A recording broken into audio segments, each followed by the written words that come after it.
ہی نہیں سکتی جب تک کہ ہم اس پر عمل کرنے والے نہ بن جائیں. کہ سب سے پہلی چیز جس چیز کو ہمیں چلانا ہے نمونے کے طور پر ہمیں اپنے آپ کو بنا کر پیش کرنا پڑے کہ یہ طریقہ یہ طریقہ یہ طریقہ. ایک صاحب ایک گاؤں کا رہنے والا آیا مدینہ کے اندر اور آ کر کے ایک صحابی سے ملا اور ان سے پوچھنے لگا کہ جی اسلام کیا ہے, اسلام کیا ہے. تو سامنے ایک صحابی کھڑے ہوئے تھے, انہوں نے اشارہ کیا کہ دیکھو اسلام وہ کھڑا ہے, دیکھو اسلام وہ کھڑا ہے. کہ کیا مطلب کہ جو یہ کرے وہ اسلام, جو یہ نہ کرے وہ اسلام نہیں. سبحان اللہ. کبھی میری تمہاری پہچان یہ تھی, کبھی میں اور تو اس عنوان سے پہچانے جاتے تھے کہ جو یہ کرے وہ اسلام ہے اور جو یہ نہ کرے وہ اسلام نہیں. پتہ یہ چلا کہ اس زمانے کا آدمی ہر لائن سے محمد رسول اللہ صلی اللہ علیہ وسلم کی غلامی کر رہا تھا. اور یہی وجہ تھی کہ ان کو دیکھ دیکھ کر کے لوگ زندگیاں بدل رہے تھے. مدینہ منورہ سے 6 صحابہ ملیشیا گئے اور کاروبار کے لیے گئے, تجارت کرنے. وہاں جا کر غلے کا کاروبار شروع کیا, غلہ بیچنا خریدنا بیچنا خریدنا. آپ نے دیکھا ہوگا کہ گاؤں میں ہفتے واری بازار لگتا ہے کہ یہاں منگل کا بازار, وہاں بدھ کا بازار, وہاں اتوار کا بازار لگتا ہے نا, اور لوگ جا جا کر کے اپنی دکانیں لگاتے ہیں. تو وہ زمانے میں یہی ہوا کرتا تھا.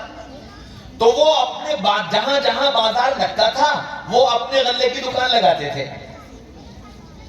ایک دن ایک جگہ ایک گاؤں میں اپنا بازار لگایا اور دکانداروں نے بھی لگایا. بہت ساری دکانیں لگی, غلے کی بھی لگی, پھل کی بھی لگی, سبزیوں کی بھی لگی, سب کچھ لگا. اچانک بارش آ گئی اور بارش آئی تو غلہ بھیگ گیا. تھوڑی دیر بارش ہوئی اور بارش کے بعد پھر بارش بند ہو گئی, دھوپ نکل آئی. دھوپ نکل آئی تو اوپر کا غلہ سوکھ گیا.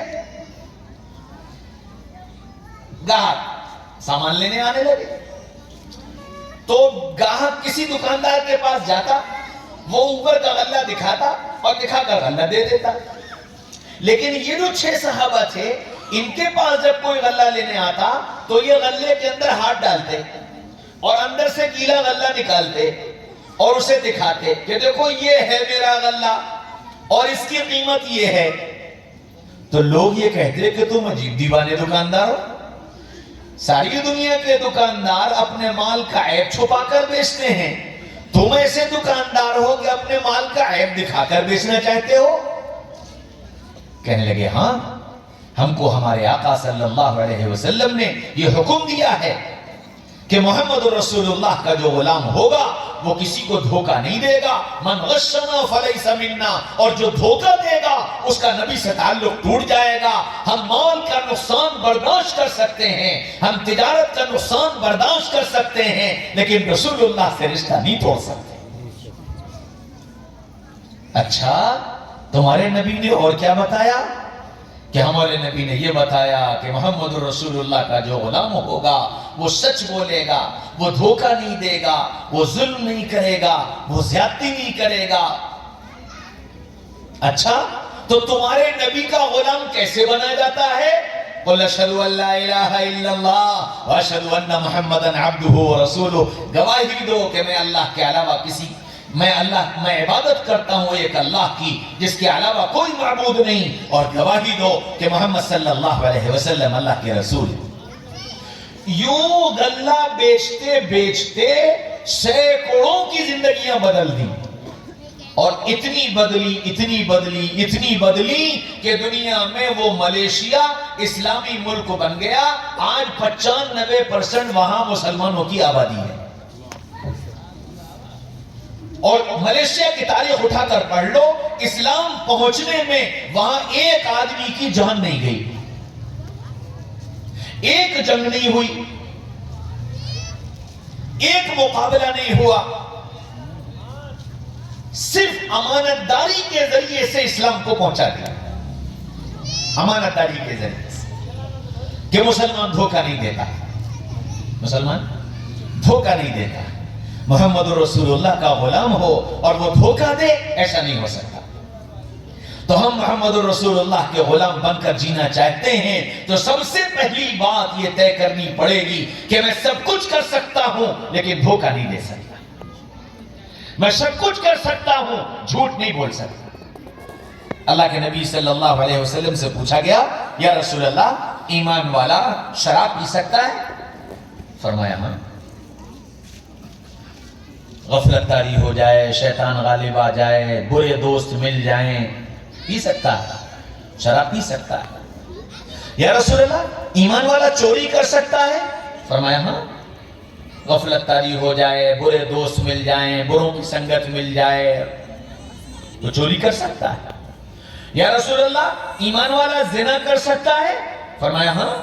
نفس و شیطان غالب آ جائے اور شہوت کا غلبہ ہو جائے اور بری صحبت مل جائے، بروں کی سنگت مل جائے، بری چیزوں کے استعمال کی عادت پڑ جائے، ہو سکتا ہے، زنا کر سکتا ہے۔ پھر پوچھا یا رسول اللہ ایمان والا جھوٹ بول سکتا ہے؟ فرمایا نہیں نہیں نہیں نہیں نہیں نہیں نہیں نہیں نہیں، مسلمان سب کر سکتا ہے، مسلمان جھوٹ نہیں بول سکتا، مسلمان جھوٹ نہیں بول سکتا۔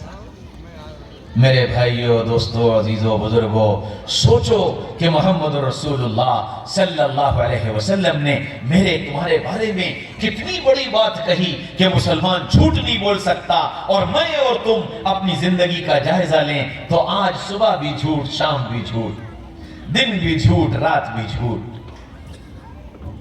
دیندار بھی جھوٹ بولے اور بے دین بھی جھوٹ بولے، امیر بھی جھوٹ بولے اور غریب بھی جھوٹ بولے، مرد بھی جھوٹ بولے اور عورت بھی جھوٹ بولے، بڑا بھی جھوٹ بولے اور چھوٹا بھی جھوٹ بولے۔ بتاؤ اس جھوٹ کے ساتھ اللہ کی مدد کیسے آ سکتی ہے؟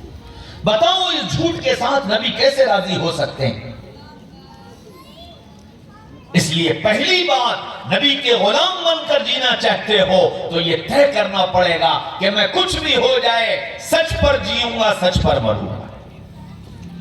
یہ طے کرنا پڑے گا کہ محمد رسول اللہ صلی اللہ علیہ وسلم سچ سکھا کر گئے، سچ بتا کر گئے، سچ سنا کر گئے، سچا پیغام دے کر کے گئے۔ میری زندگی کا طرز کیا ہے؟ میرا ایک عمل بتائے گا۔ ہم داعی ہیں اللہ کے نبی صلی اللہ علیہ وسلم کی طرف، دین اسلام کی طرف دعوت دینے والے ہیں تو ہم کو سچا بنا۔ ہاں میرے بھائیوں، دوستوں، عزیزوں، بزرگوں، اللہ کے نبی صلی اللہ علیہ وسلم نے اس دعوت کو دنیا کے بسنے والے انسانوں تک اور اللہ کے اس پیغام کو اور اپنی نبوت کو دنیا کے لوگوں تک پہنچایا۔ اس کے پہنچانے میں آپ صلی اللہ علیہ وسلم نے سب سے بڑی چیز جو ان کے درمیان پیش کی وہ آپ کے پاکیزہ اور خوبصورت اخلاق تھے۔ کیا آپ صلی اللہ علیہ وسلم بہترین اخلاق والے تھے؟